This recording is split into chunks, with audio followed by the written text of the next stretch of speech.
తూర్పుగోదావరి జిల్లా దేవరపల్లి మండల పరిధిలోని చిన్నాయిగూడెంలో సచివాలయ సిబ్బందితో కలిసి టీడీపీ నేతలు ఎన్టీఆర్ భరోసా పింఛన్ పంపిణీ చేశారు.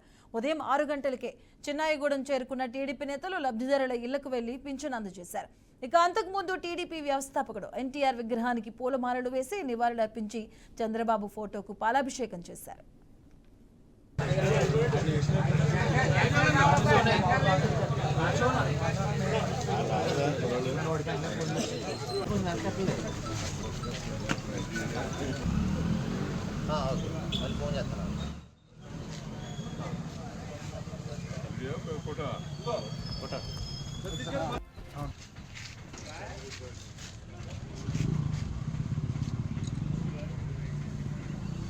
ఓకే రైట్ అండి.